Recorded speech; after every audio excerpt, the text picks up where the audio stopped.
Welcome to Unchained Productions Sound Effects 101 with David Ian. And the name of this section is Tricks of the Trade Part 1. Finding sound effects props in your kitchen or your garage or anywhere around the house.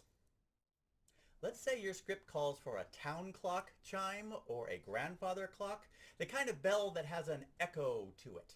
Well, you can go to the kitchen and you can get yourself a metal mixing bowl like this, and you hold it from the bottom here. And you go to the garage and you find yourself a soft hammer. You don't want to have a metal hammer, but you can use it on the bowl. You strike it on the rim, hold it from the bottom here to let it resonate. And it sounds like this. Got a nice echo, doesn't it? And you can strike it farther away from the microphone if you want it to sound like a town clock far away. Or you can hold it up close if you just want to do strikes from a grandfather clock.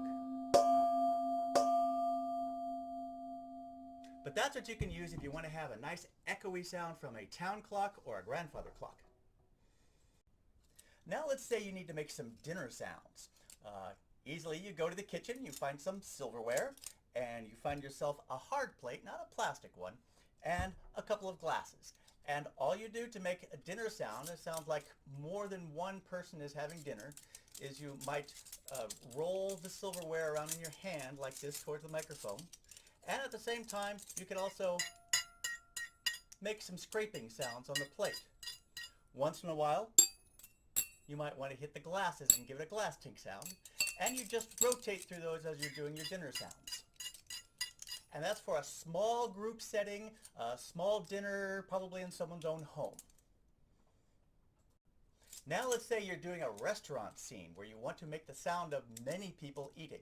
You do basically the same thing that you did with the small dinner in the home, but you get more silverware and you roll those around in your hand, and you just more frequently make scraping sounds on the plate and more frequently make sounds with the glass. So it sounds a lot like this.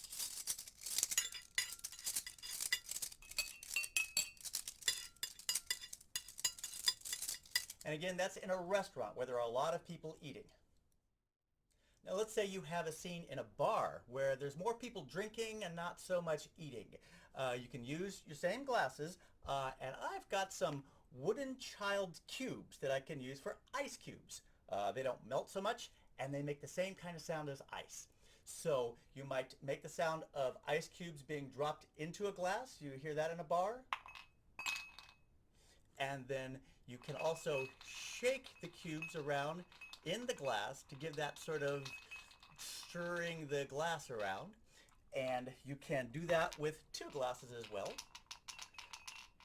So you get the sound of glasses with ice in it and the occasional cheers too. And now let's say you need to do like a bicycle or a cart or a carriage. Go to the kitchen and find yourself an egg beater. And if you're lucky, you might get an egg beater that has a nice squeaky sound to it.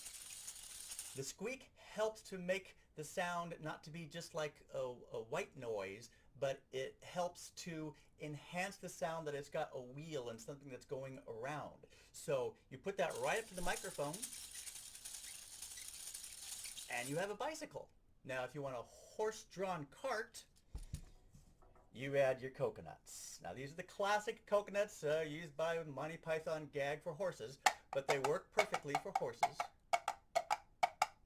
And if you combine that sound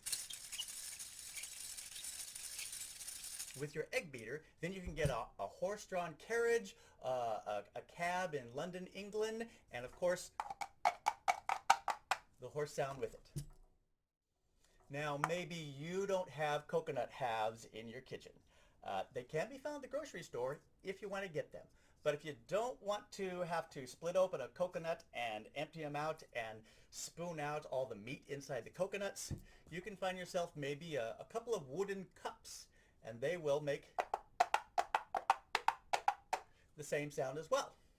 Now sometimes horses aren't going across a hard surface. Sometimes horses are running across the field, which might just be soil. And instead of doing this sound, you might just want to do the same kind of rhythm, but just like that. Or against your leg and make a sound like that. Now let's say you're doing a medieval piece or maybe the Battle of the Five Armies for The Hobbit or something, and you've got marching troops in a medieval kind of setting. Now here's where you can use the table as a prop itself, and you can use chains on the table to give that marching sound, and it has that metal clinking sound that you hear with the various metal armor, swords, shields, and all that are knocking together as well. And you just do a rhythm so it sounds like marching troops wearing armor. And now you've got your horses, you've got your marching troops, and they're about to go to war. Now, if you don't have a little mini sword to make sword clashing sounds, you can just go to the garden and get yourself a little small shovel and a little small hoe, and you can make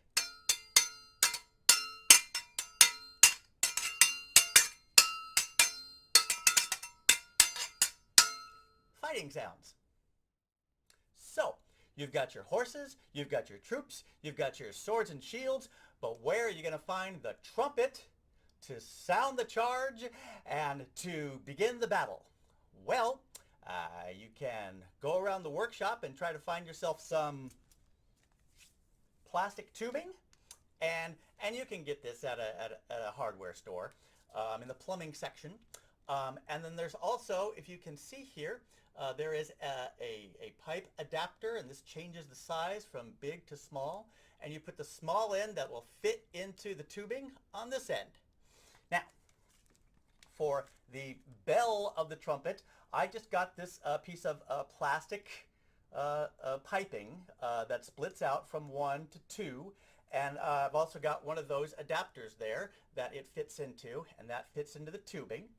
And this helps the sound that comes from the tube, and it helps disperse it, and so it's a little wider and doesn't sound as pinched. And then you just use this mouthpiece exactly like a trumpet or a French horn, and I used to play both. And you put your embouchure up to the mouthpiece, and it's kind of like blowing and spitting at the same time, like that. But you do that in here, and then the sound goes around the tubing and then out the other end. And it sounds something like this. Charge! This has been Sound Effects 101, Tricks of the Trade, Part 1. Subscribe to YouTube channel for Unchained Productions to find Part 2 and other Sound Effects 101 demonstrations with David Ian. And until then, charge!